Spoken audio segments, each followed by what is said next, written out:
Hey guys, I had to relocate to my upstairs because my dogs were needing my attention. So I have 7 fur babies. I have 2 dogs, 2 cats, and 3 guinea pigs. Stop it. Yeah, I wish I could have chickens and goats and horses, of course, and all the things, but I'm pretty much maxed out at this point. But anyway, I wanted to jump back in and sort of tie up this topic of I misspoke. I don't think I'm going to tie up this topic of how I took my power back, but I would like to share one more thing, one more practice, one more action, intentional thing that I do that really, really helped me take my power back and still helps me take my power back on a daily basis. So, I start off my day with coffee. That's the truth. Ow! I wish I could be one of those people that like gets up and does meditation and like makes my bed before I have coffee. But the truth is I have coffee. Ow! Oh my goodness. I have a puppy dog. He's very cute. His name is Rudy and he's 6 months and he's very bitey still. But no, I definitely have my coffee before I do much else. But when I get my cup of coffee, I sit down.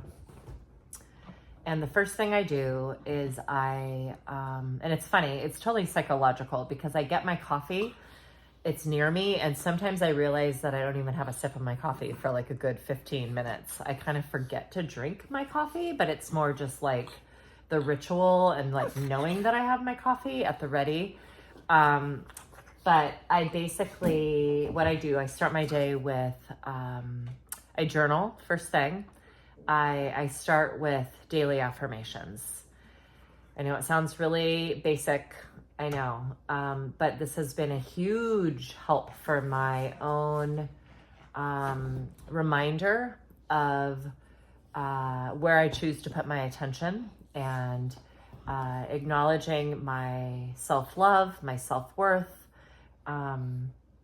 Yeah, it's amazing. It's an amazingly simple practice. I write down sometimes 5, sometimes 10, sometimes 3 affirmations that come. I don't plan it. I mean, I know of thousands of affirmations. There's books of affirmations out there. I've seen them. I love those.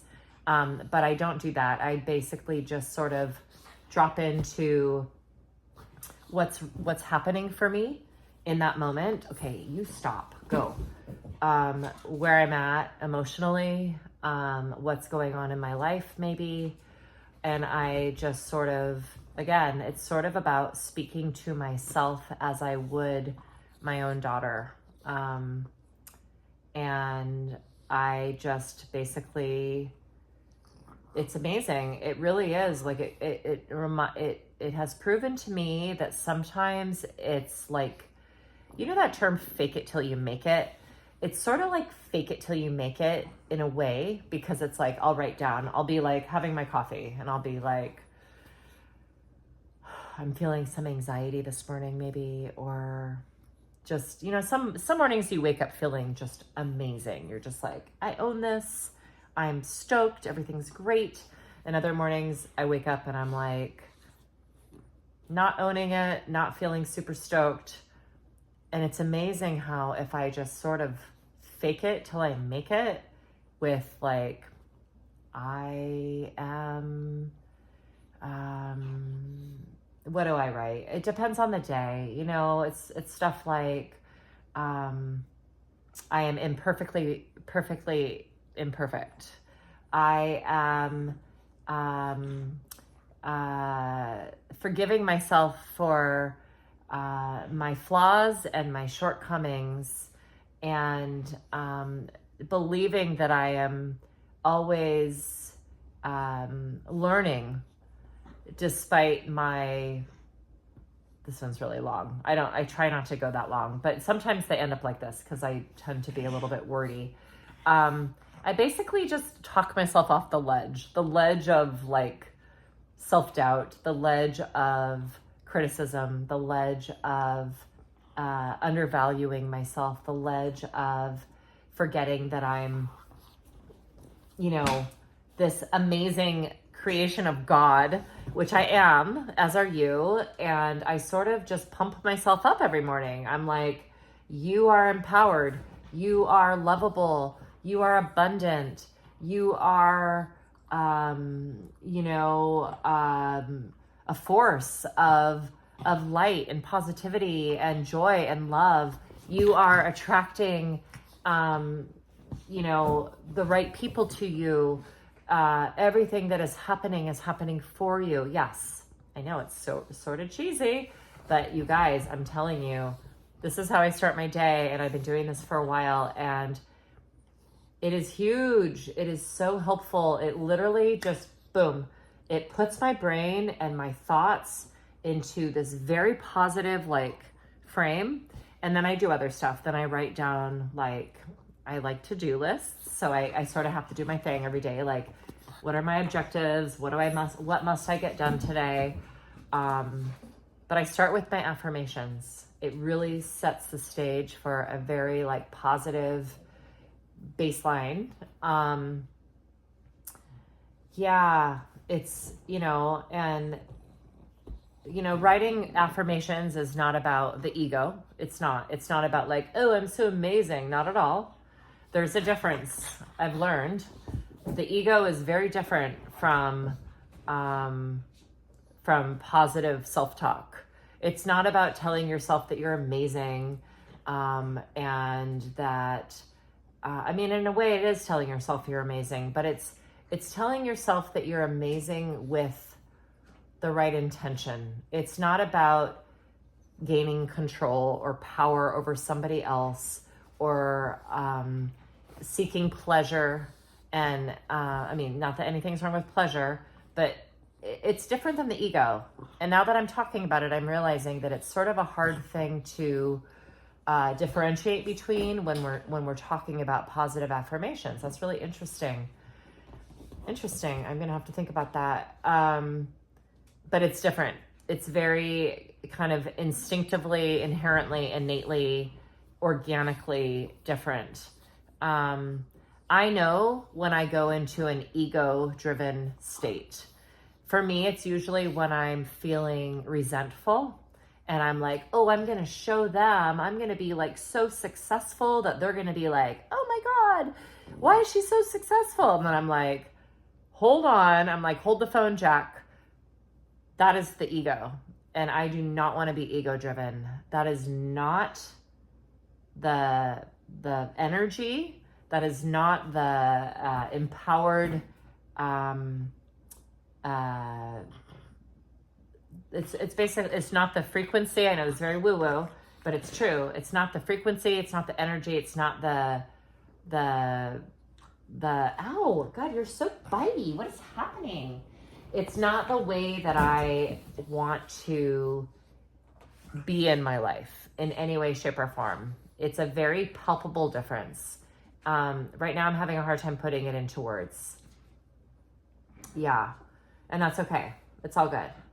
But yeah, so daily affirmations, really, really huge. It sets the stage. It reminds me how important the way we talk to ourselves is. It reminds me that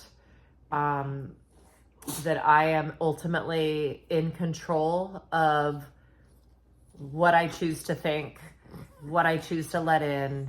It's very empowering. And it's one of the ways that I have, taken my power back. Despite my crazy pug puppy, he's 6.5 months, so you sort of can't blame him. And his name is Rudy, and he's entirely adorable. He's not as adorable when he's in this mood where he's being like piranha, like crazy boy, but he's actually really sweet. He's a good boy. Anyway, let me think if there's anything else I want to touch on here with affirmations. Yeah, I know we hear about affirmations all the time. There's like journals, affirmation journals, and books, and daily affirmation, blah, blah, blah. But you know what? It's true. It works. The thing is that neuroplasticity, it's a thing, as we know. Thank God we can change our brains. Thank God. I mean, that's our livers and our brains. That is amazing, right? Those are like two things that regenerate, like boom, that we can actually like continue to improve. Thank God. It makes sense, right? And we truly can change our thoughts, the way that we see the world, our world. And it all starts with reframing, and that all comes down to choice. It's a very intentional act. And that starts with literally putting pen to paper, deciding that you are no longer going to subscribe to a certain point of view, deciding that you're not going to engage in negative self-talk. You're not going to engage in whatever the narrative is, the old narrative. Like, it is truly up to you to change that narrative. And so daily affirmations, writing them down while you have your cup of coffee. If you're a coffee addict like myself, it's great. It takes a few minutes, and it just sets the stage for a whole baseline of thinking. And I'm a huge fan. So anyway, just wanted to share that. I got to get this dog out. He's crazy. You're crazy. Thank God you're cute. They make them cute, just like children. They're cute for a reason. All right, I'll see you guys soon. Let's see. In this next video, let's see, what am I going to talk about? I feel like I'm done with this topic for now. I feel like a little bit fatigued by this at the moment. I don't know what I'm going to talk about. I hope that's okay. I'm just going to like see what feels relevant at that moment. Ow! And we'll go from there. But I look forward to seeing you guys, and thank you again. Thank you so much for being here, listening to me, opening your hearts to me, and yeah, just sharing your time with me. I really, really, really, really appreciate it. I'll see you guys soon.